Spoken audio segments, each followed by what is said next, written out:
Is it okay to stretch my calf with a straight knee? It's often locked out because that's my body's natural position. I hyperextend my legs even before my stroke.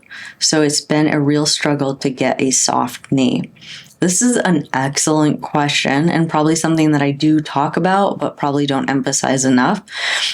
Knee hyperextension is not a problem if it looks exactly like your other side. So if both knees look exactly the same, I don't necessarily think you need to worry about it too much. Now, don't quote me on that. I really assess someone on a case-by-case basis if I think it's really influencing walking.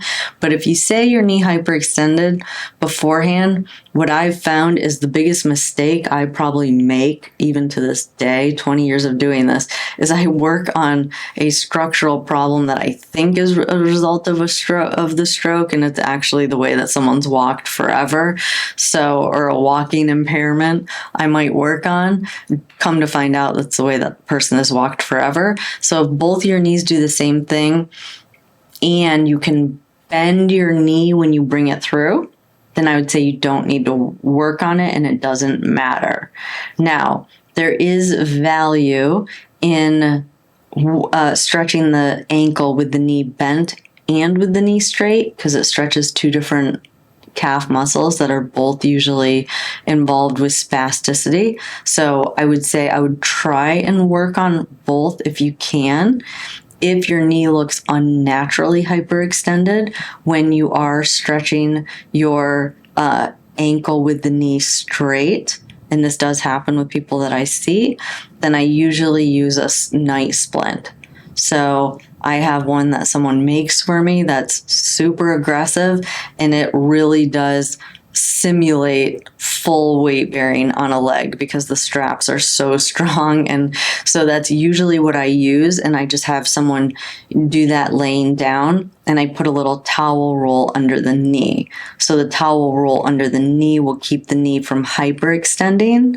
And then the splint on the ankle, this is probably why some of you will never come see me, but I pull on it. I mean, I really kind of make that night splint tight within reason. If someone tells me they're in pain, we stop, but most people can tolerate it. But yeah, you have to be the straps on the night splint have to be really tight because we're trying to simulate the body's weight. So I prefer standing because the weight of the body is a lot more force to flex that ankle. So I do prefer that. But if someone does have knee hyperextension, then I will do a night splint, or what I call just like a tool that I have to stretch the ankle with a little towel roll under the knee laying down to keep that knee slightly flexed. So I hope that was helpful. But again, if you can bend your knee when you're walking, then I would say you don't need to worry about it. Most people that hyperextend their knee cannot bend their knee when they're trying to swing their leg through. So I would say that would be the differentiator. If you liked that video and you want to learn more exercises on how to improve your walking, definitely check out this video over here or that video over there.